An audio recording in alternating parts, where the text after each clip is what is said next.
Hello and welcome to today's episode of the Healthy Business Podcast. I am super excited to have the wonderful Nicole Andan with me. And Nicole is a leadership coach. She's a motivational speaker. And we're going to be talking, we're going to be delving into all sorts of things, I think. We were just chatting before we came live, and I'm so excited to be sharing this conversation with you all today. So, Nicole, thank you so much for joining me. Oh, thank you for having me. I'm very excited to be here. Amazing. Yeah, as I said, I can't wait to kind of delve into all of the bits and pieces that you have experienced, but also how you now help people through their own leadership. But before we get into that, one question that I always ask all of my guests is, what does a healthy business mean to you? And I'd love your take on this.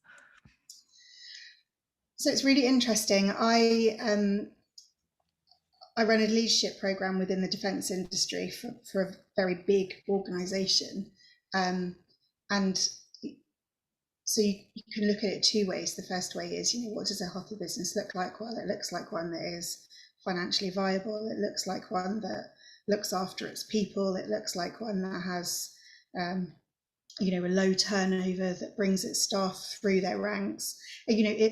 That's initially what you think a healthy business looks like. And then you sort of look at it deeper. Okay, so how do you make sure that that turnover is healthy? How do you make sure that you've got a high retention rate of staff? And for me, that then goes very much into the leadership space. It goes into, what are the business's values? How do they live those values? How do they make sure their people understand how important that they are to business continuity and business growth? So for me, I think probably a healthy business is one that has a healthy set of values that they live by, and that they make sure that their people live by as well. It's very much about the how and the what. So yes, it's absolutely important that we meet our KPIs and all those kind of things, but how do we do that? Do we do that by looking after our people, or do we do that by flogging them to death? And for me, a healthy business is one that looks after its people at all levels. Oh, I love that description. Yeah, it speaks very close to my heart of just, people are, I talk a lot about, if we're working at our optimal levels as people, then our business is going to be thriving, and that's going to be, working at its optimal levels as well. But you can't have a business that's healthy if we're flogging people, as you said. Like it's not about pushing and pushing and pushing just to get results. It's about that longer term, that more sustainable piece as well. So I love Yeah, how you've absolutely. described that. And I guess kind of goes into a little bit around your sort of HR background of thinking about people, thinking about how we get the best out of people as well. So yeah, I'd love to explore a little bit more of your story, because it's so fascinating, and kind of where you've come from and what you've been up to, and then how you've now sort of become into this sort of leadership field as well through Yeah. your lots of your experiences. So it's really interesting. I go into schools quite a lot, and I talk to normally young ladies, and normally from about the age of 14 upwards, and I talk to them a lot about the pressures of school. And one of the things that I say to them is, yes, it's very important that you try and achieve all that you can, um, but it isn't the end of the world if you don't know what the answers are right now, if you don't know what you want to be. So I've had a really squiggly career. I did social anthropology at university because, well, to be frank, I didn't know what I wanted to do when I was 17, and I had a boyfriend that was doing it at the University of Oxford Brookes, and I thought it seemed like a good idea. So I went away and did that, much to my father's horror. Um, so my dad was in the military, he was in the Air Force, and he was sort of like, oh God, it's tree hugger degree. What kind of job are you going to get with that? And interestingly, pretty much throughout my career, my degree has come in handy. So social anthropology is obviously about, cultures and how cultures work, how societies work. And when I left university, I had a brief stint in recruitment, but ended up working in welfare. So I was part of a contract team, and we used to deliver welfare programs for the Department of Work and Pensions and for charities and various other things. So I spent some time working in forensic units in mental health. So forensic units are where they place men and women who are perhaps too unwell to serve a prison sentence, but otherwise would be in prison. And I supported them in their sort of rehabilitation back into the community. And I did that and loved it and enjoyed it, and then went and worked with quite a number of homeless people, and ended up working with a number of ex-military who'd ended up homeless through one route or another. And at roughly the same time as that was happening, the sort of conflict in Afghanistan was starting to ramp up. And because I came from a military family, and because I had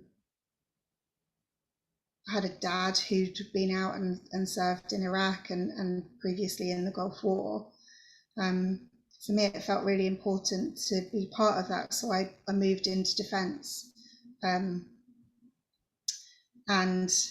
that's where I've kind of stayed. I've stayed in the defence industry, and I love the guys and girls that I work with. I get a huge sense of satisfaction out of the fact that the work that I do has a higher purpose, for want of a better way of putting it.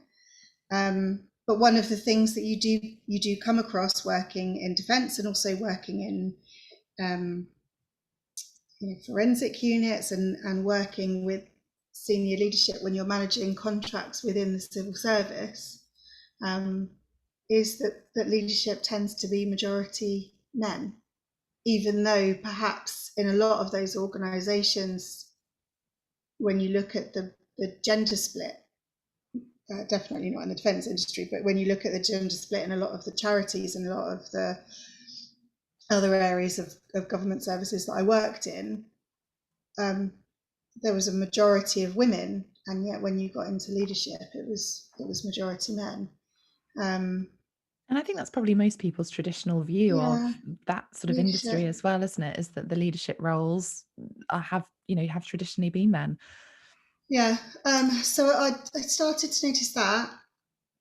But the big change for me, I always really thought I was a bit of a worker bee. I was there to support my husband, who I thought would probably have a more of a high flying career than I would have. I was going to have kids and look after the kids, and do a part time job and all that kind of stuff.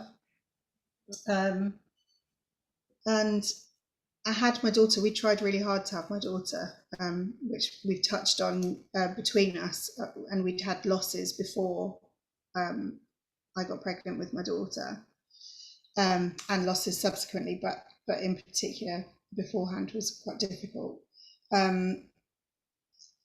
And when I went back to work, I'd just been diagnosed with postnatal anxiety. I was really struggling. I didn't like anyone touching my daughter. I was really very overprotective. All of my protective instincts were far too high. And I went into a new area of the business, and I was working for a lady who was extremely senior in leadership within the area of the business that we were in. So much so I don't think I'd ever spoken to anyone as senior as her at the point at which I went to work for her. And I had a team leader who sat sort of one position above me, who, when I went in to meet her when I was just coming back off maternity leave, she did it was nice to meet you, tell me a bit about your background, all that kind of stuff. And this very senior leader, her name was Philippa, put her head above the sort of counter divide, and said, never mind all of that. Did you have a boy or a girl? Um, and there was a little bit of me that was like, I hope I give the right gender here. It felt a bit like a test. I was like, Yeah, I'm a girl. interesting. Um, and she was, oh, girls are amazing. I've got two daughters. And suddenly she stopped being this very senior leader and became one woman talking to another woman. It's that human connection, isn't it? Yeah. And there was an, an instant connection. And throughout the time that I worked for her, she made it very clear that her focus was her people, that if her people delivered, that was what mattered to her. And if her people weren't in a good space, that was important. And it was important because it meant that there was difficulty delivering what we needed to deliver. But it never felt like that was the primary. It felt like the primary was you're my people, and my role is to nurture you and to look after you and to make sure that you're fulfilling all of your potential. And if you're not, then my responsibility as a leader is to make that right. Um, and it just gave me a very different picture of what leadership could be, um, and very much changed how I worked with senior leaders when I was delivering sort of my HR pieces, because they suddenly had become much more human to me. And subsequently, I sort of spent a lot of time sort of looking into leadership. I went away, we went into lockdown. I went away and did a degree equivalent while we were in lockdown. Got my maths GCSE fifth time around. I was 39. I think that was probably more exciting than the degree, to be honest. But I did, I went away and I invested in myself because somebody else was interested in what I was capable of. And I went on to run and still run a leadership program within defence. But it caused me to then go on and look at how can I bring more of that into male-dominated industries outside of the area that I work in. Yeah. So yeah, it's I got here in a squiggly way, but got here nonetheless, I which is think the it's, important thing. yeah, and I think it's so interesting, isn't it? The number of conversations that I have with people on this podcast, and actually the decisions that we make, and we don't realize we're making them at the time, but actually have led us to where we are today, which is, it's Yeah. part of our journey, it's part of those things, and we make them based on, the facts and the experience and what we've got going on around us. I think there's two things that kind of stand out most from what you've just said. One of them, just what an amazing boss to have that You human are, yeah. connection, which sadly, and from my experience, is all too rare. There are so many people at that high level that either, if they're female, they feel like they need to be that more alpha male style and have that kind of more directive approach, rather than realizing that people are the they are the driving force of the business. They're the ones that are actually going to get the results, so you have to nurture them. But I think the other bit that's really interesting for me is that because she nurtured you, that gave you that, whether it was permission, whatever it was that Yeah. ability to have that self leadership as well, and go, do you know what? I want to do this. I want to kind of thrive even more. I want to go and learn even more about this. I'm going to take this further. And I think that's the big thing that I see that's missing. I spent 15 years in corporate, climbing up the ladder, and saw very similar experiences to you, obviously completely different industry to you. But I think one of the reasons that I left that corporate space was because of that kind of leadership. I had the most horrific kind of boss that called me out when I was pregnant, and just some really awful things that I'm not going to share right now because we're talking about you. But I think it's really interesting, the similarities that so many women have within the workplace. But I actually think that's one of the reasons and one of the catalysts that people, especially women, go off and do their own businesses or become that impact driver, because they're like, this isn't how it should be done, or things can be done differently. And that self leadership is so important. We shouldn't feel guilty for that. We shouldn't feel like we need to apologize for doing things in a way that feels aligned to us.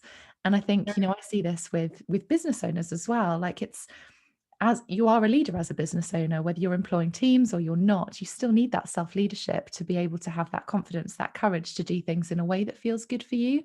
Because, as you said, that's when you get that self fulfillment. That's when you feel nurtured. And we have to put ourselves first and our teams first, because that is how we're going to get the results. And goes right back to your description of the healthy business that we were talking about at the Yeah, beginning of, actually, the people are at the root of this. Whether you're a single business owner, whether you're working in corporate, whether you have experience across all sorts of things, but I think having that awareness and that recognition is just so important. And I love that you've kind of taken all of that experience, your journey, and now creating even more of a ripple effect and helping more and more women in that leadership sort of so for me, space. that there's a generational thing there, I think, as well. So I think you and I are not dissimilar in age. So when I was growing up, um, I Margaret Thatcher was the definition of what a female leader was. I Yeah, was born in the early 80s, yeah. um, and that very alpha female way of behaving was the expectation when it came to women leaders. I mean, Mm. one of the things that I desperately wanted was for, sorry, my daughter's just about to appear. Go and speak to daddy. Sorry. It's okay. Um, talk about female leadership. Daddy's in the house as well, but mummy's the go-to. So it's those kind of challenges that women face all the time, and it's something that we hide, and that we hide that we've got children at home who are perhaps going to come and disturb podcasts. Um, but it is part of our day-to-day lives. It's human, isn't it? And interestingly, there's a very very clear differential that I notice between women who are sort of, I'd say maybe 35 plus, and their perception of women leaders, and women who are 30 and under and their perception of women leaders, because they've grown up with Jacinda Ardern, and they have a very, and even to a certain extent things like the Kardashians, and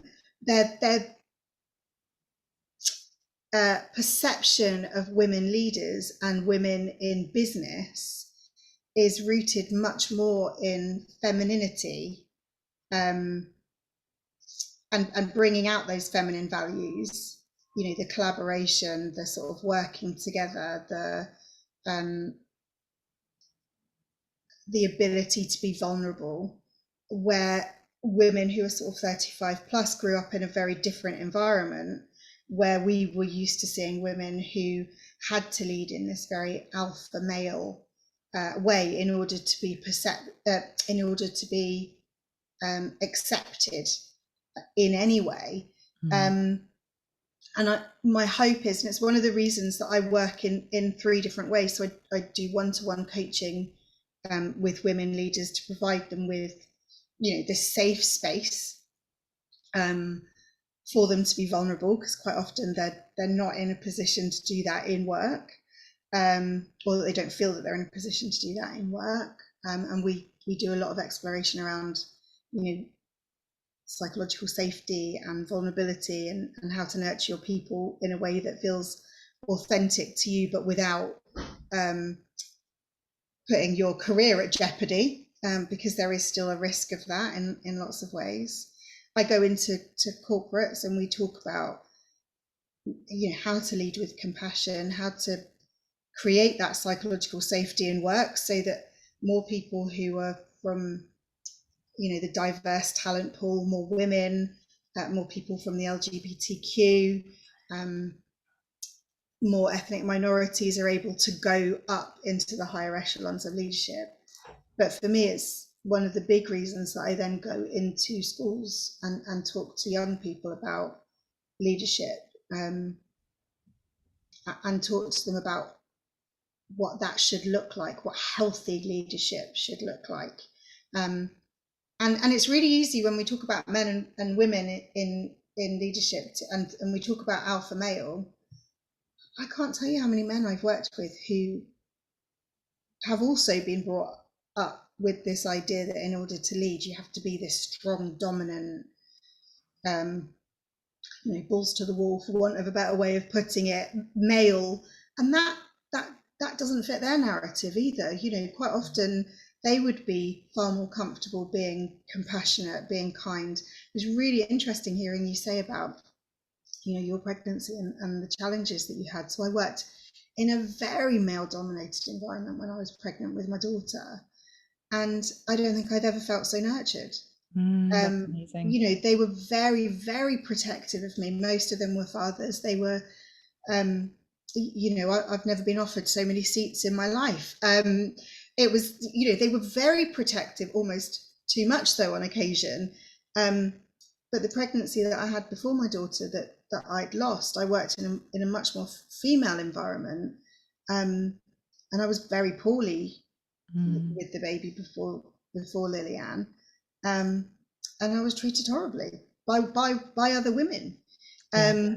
So I think when we talk about women in leadership and we talk about that role of femininity, um, I think it's really easy for men to feel that we're leaving them out of the conversation, but actually there's a huge amount of evidence that shows that the more vulnerability we have in those leadership spaces, actually the better it is for men as well, because most of them don't want to live that kind of Wolf of Wall Street lifestyle. They have families, they have children who they want to go and tuck into bed at night and all those kind of things. So it's really important, I think, to bring them into the conversation as well. So important. And you're right, to have success though, I think whatever you're working in, it does take both sides. This isn't kind of men versus women at No. all. This is about the whole conversation around, both together, that kind of level playing field that isn't I want to talk about vulnerability in a second, but I think it's also, you mentioned something about this kind of generational side of things, and especially in the UK, this kind of idea of stiff upper lip, like we just get on with stuff, we block everything.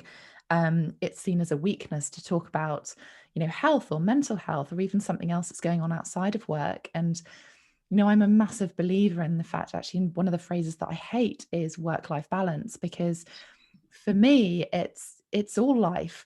Work is a Yeah, massive absolutely. pillar of that, but we all have stuff that goes on outside of work. And if we're so focused and work becomes the be all and end all, then all these things that actually help us feel fulfilled outside of work, that's the bit that actually makes us human as well.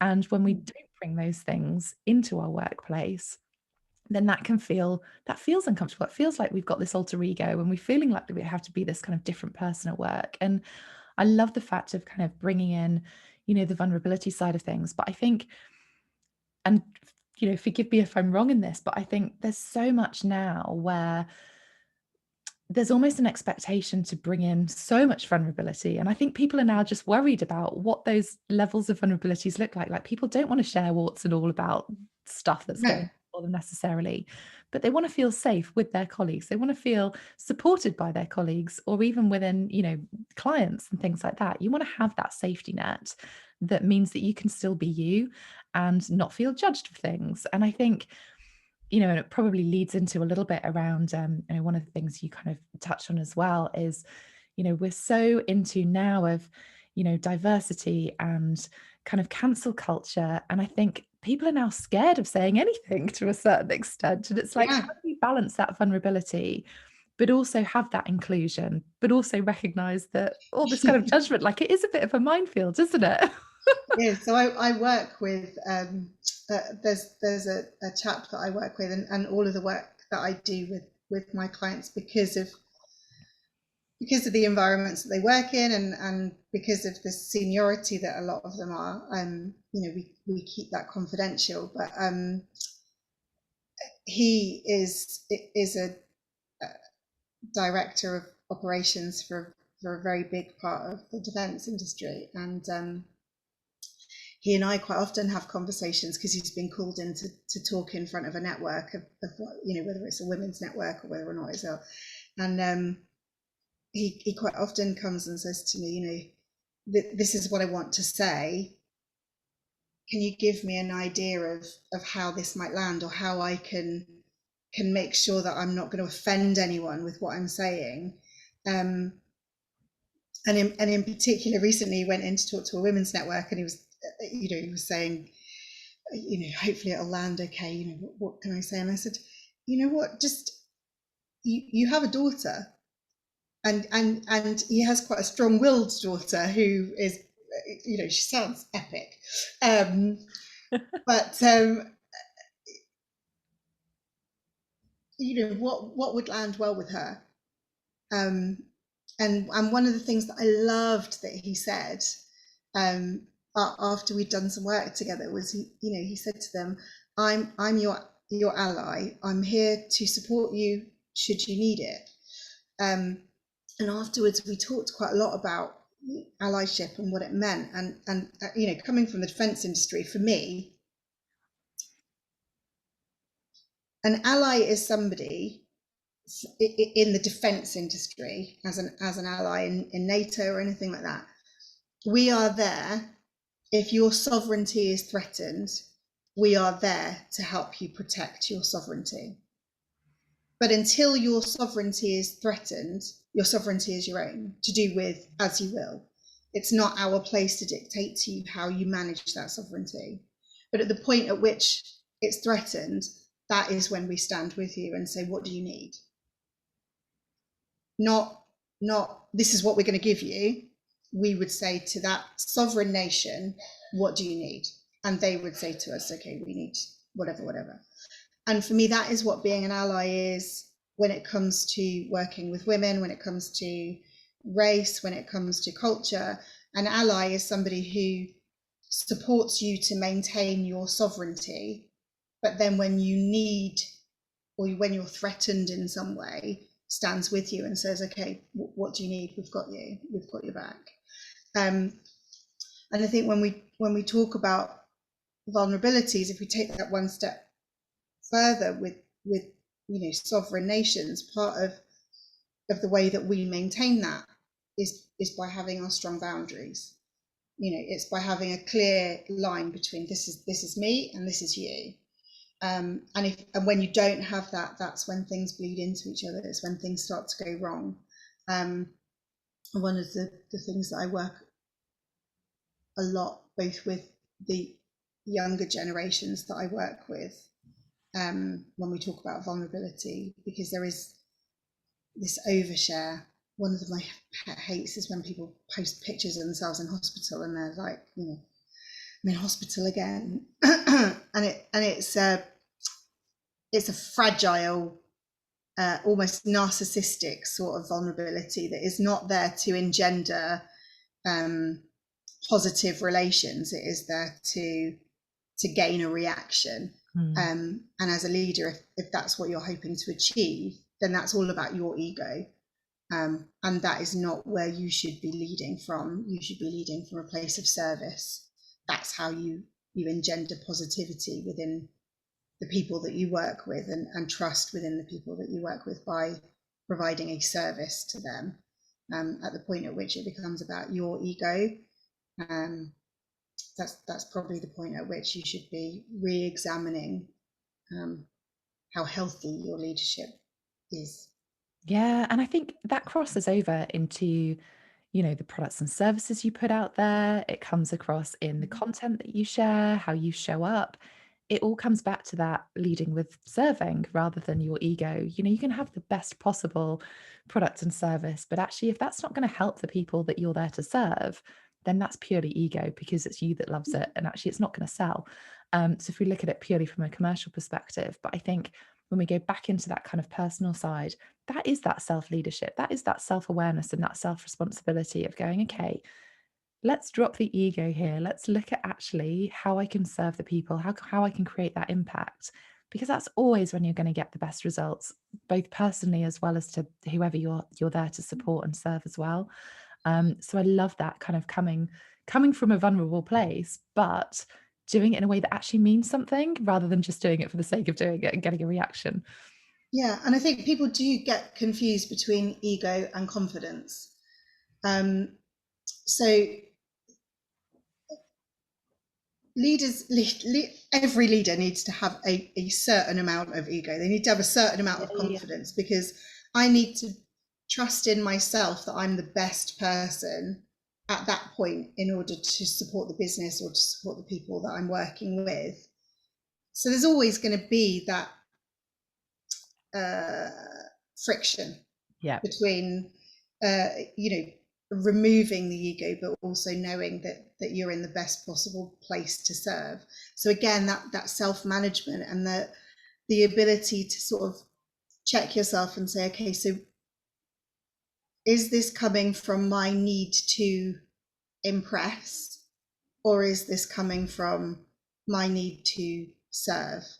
um, and the best leaders that I have worked with, the ones who are bringing the most to their businesses, who are, you know, have the highest retention rates of staff, who have great returns on their investment, who have the ability to hit their KPIs and all that kind of stuff, are the ones who are brilliant at that self-reflection piece of it, is this coming from, you know, my my my need to be seen, or is this coming from my need to serve?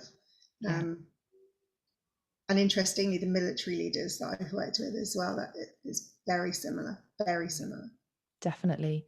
And I think that leads into that level of trust as well, doesn't it? It's that, the overarching space around this is that we want to feel like we can trust our leaders, Yeah, but similarly, we want to feel that whatever we're going to say is going to be kept confidential if it needs to be. And there's that kind of self-trust as a leader to hold that space for people. And we talked a little bit about holding space before we came live, of how leaders do have to hold a lot of space for people. yeah, And the people who are, looking up to that leader have to recognize that too. Yes, it's about holding space. Yes, it's about having that trust. But I think it's the mutual relationship, isn't it? It's recognizing that all leaders, whatever level they are, we're still humans. yeah, And I think all sorts of things go on for people outside of the work. And that's why, kind of coming back to that kind of work life balance side of things, that actually everything that goes on in our personal lives is going to have an impact on our work and vice versa. So having that empathy, I guess, having that understanding, that awareness that everybody is a human. It's the yeah. trust, the vulnerabilities, the safe spaces. That's when a kind of a true leader comes up and recognizes what those boundaries are and how to flex them as and when they need to. Yeah, I mean, so when Lillian was 6 weeks old, when my daughter was 6 weeks old, I became disabled literally overnight. I woke up one morning and just couldn't move.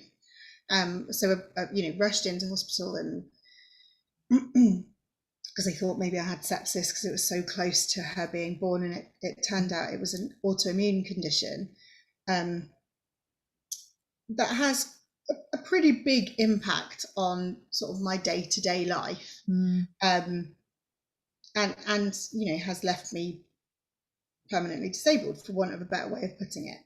Um, and I'm quite open about talking about those things. Now, what I don't do is I don't sit and go into the ins and outs of, you know, how much pain that causes me every day, or all the struggles that I have, because to be frank, that's my issue to deal with at home yeah. in the way that I feel comfortable to do so. But I am quite open about having the disability, and I am quite open on days where perhaps I am finding things a challenge, of saying, you know, today I'm in a reasonable amount of pain and I might need to flex the way that I'm working in order to be more productive. Um, Now, I know people in the older generation who would be very uncomfortable doing that. Mm, Some of my older leaders, because for them, talking about a disability puts you in a distinct disadvantage at work. Um, I know a lot of the younger generation who would be very open, probably more open than I am comfortable with sharing about a disability in work. However, if it's worth sharing that one of the men that I worked with quite closely in a previous role came and spoke to me. He'd been diagnosed with cancer. He hadn't told anyone outside of his family, but came and talked to me about being diagnosed with cancer and about managing that disability. And when I said to him, why did you, what made you feel that you could tell me when you didn't feel comfortable telling anyone else? And he said to me, because I knew you'd understand, because you talked about your own challenges in a way that I would have felt comfortable with. yeah. Um, and it's always worth recognizing. Stephen Bartlett talks about your invisible reputation a little bit in one of his podcasts, and he says, you never know what somebody is thinking about you, and it could be 5 years down the line that somebody then remembers you, or and this works from a business perspective where somebody's like, actually, I'm going to give them this the contract because I know the way in which they work, because 5 years ago they did something that was particularly ethical, or that I had, and it is that invisible reputation. You never know how your vulnerability is impacting somebody. It might not be today, it might not be tomorrow, but it might be that 10 years down the line somebody behaves in a way that is different and more supportive to another person because of the way that you've interacted with them. And for me, that's something that, I mean, it's a very difficult thing to manage, because you can't live your life thinking, oh, how might this impact somebody else all the time. You have to still live your Yes. life. um, but that for me is about sitting in your values, and Yeah. as long as you are living your life by your values, and that includes at work, I don't think you can really ever go wrong. Yeah, and I think that's kind of that for me, that's that level of true integrity. People who say that they are a massive believer of integrity, almost it's that invisible thing. I feel like you don't need to tell people that you have high levels of integrity. That should come through in how Yeah, you work and how you are and how you show up. absolutely. And I think I love this idea of you never know who's watching you, who's listening No, to you, when they are. As you say, it could be 5 years down the line and something triggers, and it's like, okay. It's one of the reasons that I wrote my book, Healthy You, Wealthy Business, because my experiences across lots of different fields, both corporate and being very similar from being male dominated within, but more in the sports industry, and I wanted to share some of those things, but not all of them are relevant right now. But they are relevant for people who are going through those journeys or making decisions about business and how they want to show up and how to do things. And I think so much of what we go through as people, we all think, that's irrelevant to everyone else. That's our journey, that's our story. But actually, there are so many crossovers, and what you've been through can be completely inspirational to somebody else who might be going through that same thing further down the line. But because if you never talk about it, they'll never see that side of you.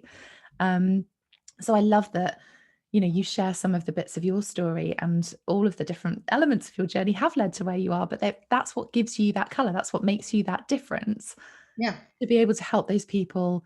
It is our superpower, isn't it? We are our own superpower because we are different. Even if you've done exactly the same qualifications as somebody else next door to you, you've had completely different life experiences, different family setups and all that kind of thing. And that's what makes us us. And that's that human connection, and how we share that is the real side of things. I think that sort of leadership piece, it is being real, it is being human, it's bringing in those elements of vulnerability that mean something to the people that you're working with, without necessarily sharing warts and all, because I don't think you yeah, need to go to that level. no, no, and that probably isn't healthy in and of itself. If you're from a leadership point of view, and it is such a difficult balance, but if you're sharing everything about yourself, then I would be questioning how safe your people would feel with you. Mm, Because I mean, similarly, from a business perspective, like I said before, there are days where I would potentially really struggle, and there are days where, let's face it, I don't know anyone who gets out of bed every day and goes, "Yes, let's go to work." There are days where you sit on the edge of the bed and you think, "Today is I could just lay back down in bed, put the duvet over my head, watch crap TV, and that is all I want to do." Now, I could share that on social media, and I could share that today I'm struggling and I'm finding it really difficult. Does that create an element of safety for my clients to then share with me their difficulties? No, because what they're then thinking is, oh, I don't feel that I can share with Nicole how difficult my day's been, because she's clearly had a very difficult day. mhm. Now, I might, with my own coach, with my own mentors, put in a phone call with my husband or my mother and say, by the way, today is really challenging. But that's about not just knowing what you can share, but who you can share with. Mm, Um, and I have my own safety network that I've created around me, where I share what I feel is appropriate with the people that I feel it's appropriate to share with. yeah. And I would say the same thing for leaders.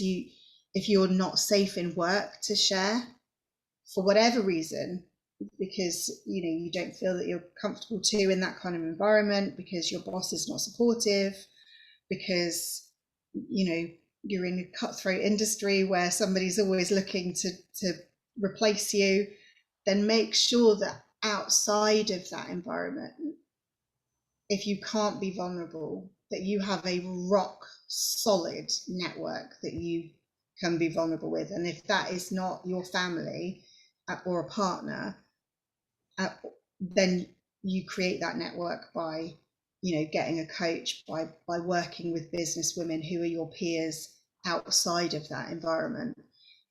Because if you don't have that, then for me that is the ultimate in unhealthy business. Mhm. um, and that is when you start to see women leaders and male leaders as well really burn out, and it is because they haven't got this network around them. Yeah, just as you were saying that, I was thinking those alarm bells of burnout just kind of spring, don't they? Because, Yeah. it has to come out in some way. And if you're holding all this in and holding that space for so many other people and you haven't got that outlet, that's really hard. And, I've experienced burnout myself and I totally get it. And I think it's just, it almost comes back to that self-awareness, that self-leadership of going, okay, I need to perform at my best levels. And part of that is recognizing that I need a support network too. And that's not a sign of weakness at all. In fact, I think that's a sign of, real strength, that you've got that self-awareness, you've got that support and those sounding board of people. So I love that you've touched on that. Gosh, we've got into so many different I things here, and know. I love where we've kind of taken this conversation. It's Um, just before you finish, one of the things that I think it's worth saying is when you go into employment tribunals. So one of the things that I used to do a lot when I worked in mental health is I used to work a lot around job retention. So people who had perhaps had burnout, how you got them back into work or mm, safely extricated them from the workplace, so that they weren't financially disadvantaged, that kind of thing. There is no upper limit to the amount of money that a judge can award an individual for psychological damage at work, mm, but there is an upper limit for physical damage. yeah. So if you broke a leg because somebody didn't look after you in the workplace, there is an upper limit to your financial recompense. There isn't for psychological damage, and I think, having worked with people who have burnt out and seen the effects that that has not only on them but on their families, on their wider communities, that's probably right.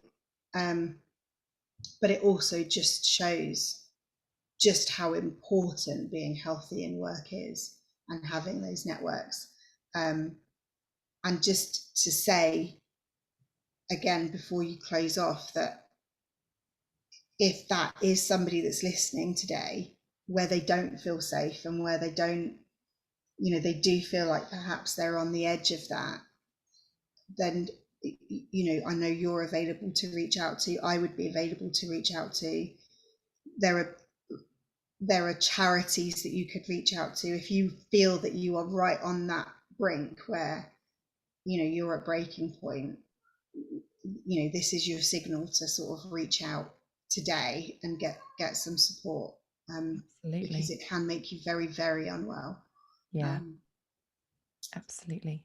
Oh, it's and I, quite yeah. a bit of lowering No, I'm the grateful. mood, but I it's agree. important to say, I think. Absolutely. And I'm really grateful that you've included that because I think it is one of those key things. I think there's so much expectation about how we should perform in the workplace, whether you are working for someone, whether you have your own business, and holding that together and sort of putting on that face, putting on that front that actually, for us to thrive, for us to have that healthy business, it comes from within and it comes from recognizing that excuse me, the self-awareness, the self-leadership, the self-responsibility to a certain extent, but also knowing that it's human. Like all of these things affect Yeah, us in different ways, and it is human. And we're all going to be affected. We're all going to get triggered in different ways. But knowing what to do and how to deal with that, and knowing that it's okay to reach out for a support network. In fact, yeah, it's really important that you do have that, whoever that looks like. And quite often, friends and family aren't the right place to go to because they're emotionally connected to you. So I think sometimes people feel that they need or they expect their family and friends to be there for them when they're navigating through this. But from my experience, that they're not always the best place. I love my friends and family dearly, but there are certain things I go to them with, and there are certain things that I don't. And yeah, I'll go to yeah, my yeah. other business peers that do get what I'm going through. Um, so yeah, I think there's so many things. I think the kind of the key bits that have come through are this vulnerability side of things, knowing how and where and what to share, and Mm, who you can share that with, creating boundaries again within your leadership space, but also that interaction with your staff or being that leader or recognizing that your leader has boundaries as well, and respecting those. And I think that level of trust, self-trust, just as much as kind of trust, knowing that you've got a safe space to speak to, that your leader is there as that kind of trusted support as well, and that they trust you to get on with the things that you're there and employed to do. um, but I think also the big thing, and that the thing that I kind of really want to end on, is that leaders are people too. We're all people.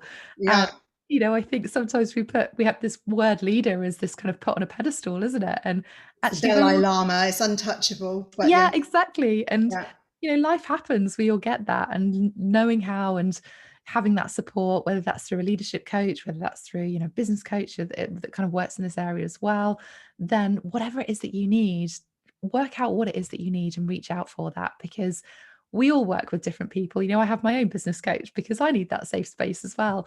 We do. We all do. And I think it's really important to recognize that and for us to share that too, as whatever level you're at, whatever you're navigating, it's really important that you have that safe space. Where can people find you, Nicole, if they want to reach out to you? All over the place. So I've just launched my website, which I'm very excited about. So I'm www.nicolebarbaraconsulting.com. I'm on LinkedIn as Nicole Barbara Consulting. Same on Instagram. I'm very rarely on the old Facebook anymore. But yeah, you can pretty much find me all over the interwebs. Amazing. Or of course they can reach out to you, and I'm sure you would put me in touch. Absolutely. Oh, thank you so much for joining me today. Thank I've you loved for having our me. chat, and hopefully you listeners have found it useful as well, just navigating through different elements of leadership that quite often aren't spoken about, which I think is really important. So thank you so much, Nicole. I've loved chatting to you. I would also love for you listeners to share some feedback. So do leave us a review. Feel free to reach out to either of us on Instagram and share with us what you think. I think it's really important that we get some feedback as well. So Yeah, I I'd love that. appreciate you listening to this episode, and I will see you on the next one. Thank you so much for joining us today.